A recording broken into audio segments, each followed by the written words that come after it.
এবারের প্রশ্ন স্লিপে এখনকার মিডিয়া 11ই সেপ্টেম্বর নিয়ে মুসলিমদের বিরুদ্ধে কি কোনো ভূমিকা পালন করেছে? ভাই প্রশ্ন করেছেন এখনকার মিডিয়া 11ই সেপ্টেম্বর নিয়ে মুসলিমদের বিরুদ্ধে কোনো ভূমিকা পালন করছে কিনা। এটা গোপনীয় কিছু না। মিডিয়া আমাদের বলছে যে আনুমানিক 13 জন আরব দেশীয় লোক তারা একটা প্লেন নিয়ে ওয়ার্ল্ড ট্রেড সেন্টার ক্র্যাশ করেছিল। এটা কিভাবে জানলো? তারা সেখানে একটা পাসপোর্ট পেয়েছিল। চিন্তা করেন, 2000 ডিগ্রির তাপমাত্রা।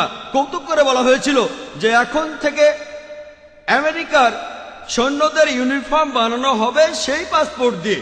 সব পুড়ে গেল, শুধু পাসপোর্টটাই থেকে গেল। খবরে বলা হলো এই মুসলিম আরবরা তারা সেই প্লেনে ওঠার আগের দিন মদের দোকানে গিয়ে মদ খেয়েছিল। চিন্তা করেন, তারা পরের দিনই মারা যাবে। তারা সবাই সে কথা জানে, আর তারা মদের দোকানে গেল মুসলিম হওয়ার পরও। তারা এইসব ইনফরমেশন কোত্থেকে পায়? এটা পরিষ্কারভাবে অপবাদ দেয়া। এটা কে করেছে? ওসামা বিন লাদেন করেছে।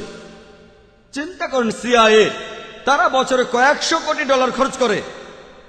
পেন্টাগনের উপরে একটা পাখিও নজরদারি ছাড়া ওড়ে না।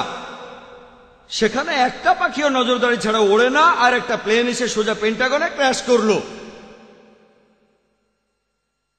এরপরে অনেকগুলো থিওরি বলা হয়েছে। এগুলোকে থিওরি বলছি কারণ এগুলো প্রমাণিত নয়। তাহলে কিভাবে হয়েছে? বিশেষজ্ঞরা পরে পেন্টাগনে পরীক্ষা করে বলেছেন এই বিস্ফোরণটা কোনো এরোপ্লেনের পক্ষে করা সম্ভব না। এইসব খবরের উদ্দেশ্য ছিল মুসলিমদের নামে অপবাদ দেয়া। মিডিয়া ইসলামের বিরুদ্ধে এইসব প্রচার করছে। আর এছাড়াও কয়েকটা থিওরি এমন বলছে এই কাজটা ভেতরের কেউ করেছে। যেভাবে ওয়ার্ল্ড ট্রেড সেন্টার ভেঙে পড়েছে সেটা প্লেনের আঘাতে হতে পারে না, ভেতর থেকে কেউ করেছে, আল্লাহ জানেন।